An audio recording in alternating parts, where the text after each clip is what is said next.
এই আয়নাঘর দরজা খুলে দিতে হবে। এখনো 400 লোক নাকি আয়নাঘরে আছে কত বছর থেকে। হ্যাঁ, ওই আয়নাঘরে তারা নিয়ে গেছে, ওদেরকে ধরতে হবে, বিচারে আওতায় আনতে হবে। আয়নাঘরে সবাইকে খুলে দিতে হবে অনবিলম্বে, আজকে কালকের মধ্যে খুলে দিতে হবে, ইনশাল্লাহ মুক্তি করে দিতে হবে। আমি এবং মুগ্ধ পানি বিতরণ অবস্থায় ছিলাম। আপনারা যে ভিডিওটা দেখবেন সেখানে দেখতেই পাবেন যে আমার হাতেও পানির বোতল এবং মুগ্ধর হাতে পানির বোতল এবং প্যাকেট ছিল এবং বিস্কিট ছিল। ও আসলে আমাকে বলছিল যে আমরা এখান থেকেই পানি বিতরণ শুরু করি। আমরা পানি বিতরণ করছিলাম, তো সেখানে টিয়ার গ্যাস এবং যে কারণে আমরা কিছুটা দুর্বল হয়ে সেখানে কিছুক্ষণ বসলাম এবং বসা অবস্থায় মুগ্ধ এবং আমি পানি দিচ্ছিলাম সবাইকে। তো হঠাৎ করেই দেখলাম যে অনেকেই দৌড়ে আসছে, আমরাও দেখলাম। দেখার সাথে সাথে আমি জাস্ট ওর পায়ের উপর হাত রেখে বললাম যে মুগ্ধ চল, দৌড় দিই। মুগ্ধ আমাকে শেষবারের মতো বললো যে চল।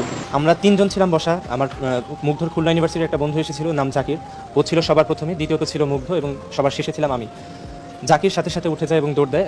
কিছুক্ষণ পরেই আমিও দৌড় দিই। দৌড় দেওয়ার পর আমি 2 থেকে 3 কদম যাবার পর যেটা দেখতে পাই যে জাকির আমার সামনে আছে এবং সবাই দৌড়াচ্ছে, কিন্তু মুগ্ধ আমার সামনে আর নেই।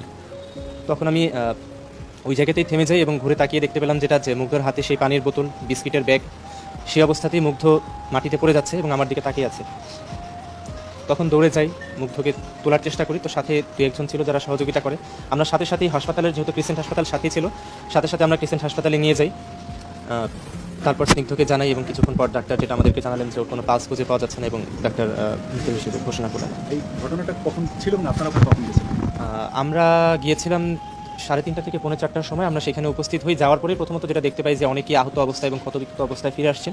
প্রথমত আমরা রিক্সা থেকে নামার পর, ভাড়া দেওয়ার পর প্রথম কাজ যেটা ছিল, আমি আর মুগ্ধ মিলে যত জাকির সামনে পেয়েছি আমরা ক্রিসেন্ট হাসপাতালে নেওয়ার চেষ্টা করছিলাম। হাসপাতালে আমি আর মুগ্ধ মিলে কোলে করে, কাউকে কাঁধে নিয়ে, কাউকে রিক্সায় তুলে আমরা নিয়ে যাচ্ছিলাম। এমনও একবার হয়েছে যে রিক্সায় আমি উঠে গেছি, একজনকে নিয়ে কোলে করে, মুগ্ধ উঠতে পারেনি। আমি হাইকেয়ার হাসপাতালে চলে গিয়েছিলাম সামনে। তখনও আমাকে কল দিয়ে বলতেছে যে দূরে কিন্তু যাইস না, কাছাকাছিই থাক। তো এভাবেই একসাথে আমরা সহযোগিতা করার চেষ্টা করছিলাম। আমরা 3:30 থেকে 4:45টায় গিয়েছি। আর সর্বশেষ আমি একটা মুগ্ধর ছবি তুলে দিয়েছিলাম, সেটা ছিল 5টা 46 মিনিটে। আর তার 3 থেকে 4 মিনিট পরেই এই দৌড়ের ঘটনাটা হয় এবং সাথে সাথে মুগ্ধর মাথায় গুলিটা লাগে।